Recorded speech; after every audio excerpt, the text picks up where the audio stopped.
Good morning students. 5ஆம் வகுப்பு பருவம் 2 இயல் 2 உரைநடை தமிழர்களின் கலைகள் பற்றி நாம் ஏற்கனவே இந்த பாடத்தை பற்றி பார்த்தோம். இந்த பாடத்தில் ஏறு தழுவுதல், சிலம்பாட்டம், மற்போர், வில்வித்தை என்ற 4 கலைகளை பற்றி இந்த பாடத்தில் விளக்கி கூறியுள்ளார்கள். சரியா? சரி, இப்பொழுது இந்த பாடத்தின் மதிப்பீடு பற்றி பார்ப்போம். பக்கம் 29 மதிப்பீடு. சரியான சொல்லை தெரிவு செய்து எழுதுக. தமிழரின் வீர விளையாட்டாக கருதப்படாதது. சரியா? கருதுவது கிடையாது, கருதப்படாதது. அதற்கு 4 விடை கொடுத்துள்ளார்கள். 1 சிலம்பம், 2 மற்போர், 3 மட்டைப்பந்து, 4 நீர் விளையாட்டு. இதில் சரியான விடை ஈனா மட்டைப்பந்து. மட்டைப்பந்துனா கிரிக்கெட். சரியா? 2 மஞ்சு விரட்டு என்பதை குறிக்கும் விளையாட்டு ஆவன்னா ஏறு தழுவுதல். 3 மற்போர். இச்சொல்லை பிரித்து எழுத கிடைப்பது ஈனா மல் கூட்டல் போர். 4 தன் கூட்டல் காப்பு. இச்சொற்களை சேர்த்து எழுத கிடைப்பது ஈயன்னா தற்காப்பு. 5 ஒலிம்பிக் போட்டியில் சேர்க்கப்பட்டுள்ள கலை வில்வித்தை. ஆவன்னா வில்வித்தை. அப்புறம் பாருங்க, ஆவன்னா கீழ்காணும் சொற்களை சேர்த்து எழுதுக. 1 சிலம்பு கூட்டல் ஆட்டம் சிலம்பாட்டம். சரியா? 2 வீரம் கூட்டல் கலை வீரர் கலை. ஈனா கீழ்காணும் சொற்களை பிரித்து எழுதுக. 1 தனக்கென்று தனக்கு கூட்டல் என்று. 2 கொடை திறம் கொடை கூட்டல் திறம். அப்புறம் பாருங்க, ஈயன்னா பொருத்துக. சரியா? 1 காளை. காளைக்கு சரியான பதில் பொருத்துகையில திமில். காளைக்கு திமில் இருக்கும். சரியா? திமில்னா முதுகுல இருக்குது. 2 சிலம்பம் கம்பு. 3 சிறுவாரை கம்பு மூங்கில். மூங்கில்ல ஒரு வகையில சிறுவாரை கம்பு. 4 தாளாண்மை. தாளாண்மைன்னா முயற்சி. 5 வேளாண்மை. சரியா? ஊனா வினாக்களுக்கு விடையளிக்க. சரியா? 1 தமிழர்களின் வீர கலைகளுள் 2 குறிப்பிடுக. பதில் தமிழர்களின் வீர கலைகளுள் 2 மற்போரும் சிலம்பமும் ஆகும். 2 இன்னும் 2 நாள் நீங்க எழுதிக்கலாம். மற்போரும் சிலம்பமும் நம்ம சொல்லிருக்கோம். நீங்க அடுத்த 2 நாள் என்ன செஞ்சுக்கலாம், சொல்லிக்கலாம். 2 ஏறு தழுவுதல் என்றால் என்ன? ஏறு என்பது காளை மாட்டை குறிக்கும். ஏறு தழுவுதல் என்பது காளையை தழுவி அதன் வீரத்தை அடக்குவதாகும். 3 சிலம்பாட்டம். பெயர் காரணம் தருக. சிலம்பு என்றால் ஒலித்தல் என்பது பொருள். கம்பு சுழலும் போது ஏற்படும் ஓசையை அடிப்படையாக கொண்டே சிலம்பம் என பெயரிட்டனர்.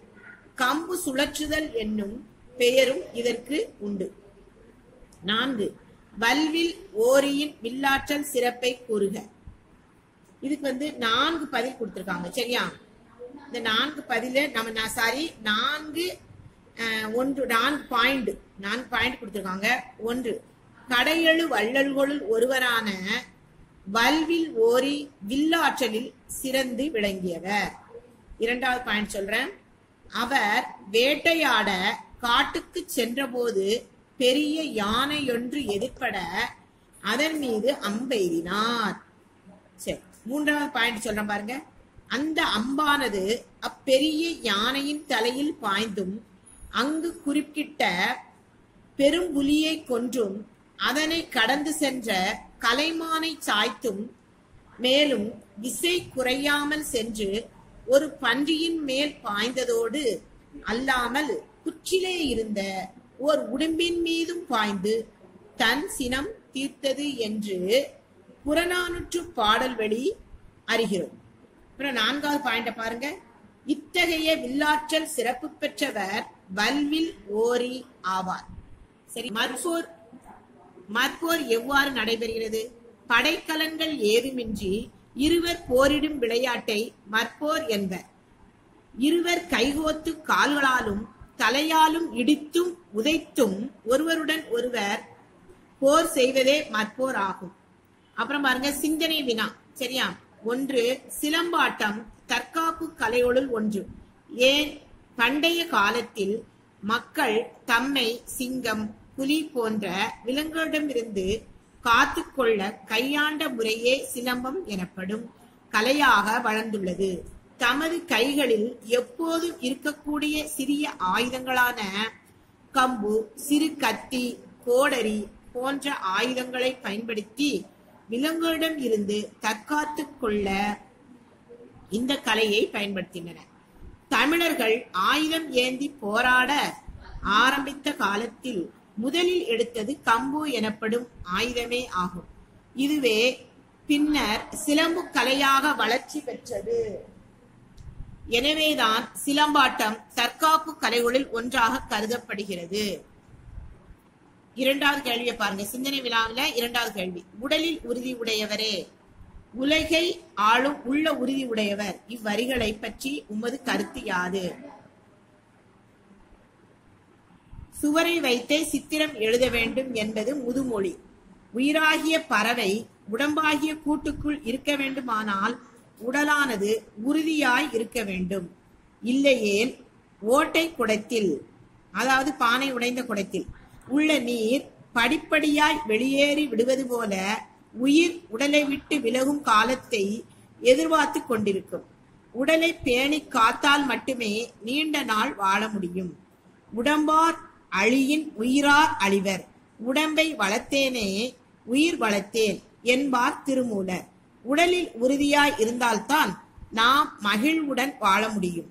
சிந்திக்கவும் செயல்படவும் இவ்வுலக நலன்கள் அனைத்தையும் பெற்று நீண்ட நாள் வாழவும் உடலை பேணுவது அவசியமாகிறது. ஆகவே உடலில் உறுதி உடையவராக இருந்தால்தான் உலகை ஆளும் உள்ள உறுதியை பெற முடியும்.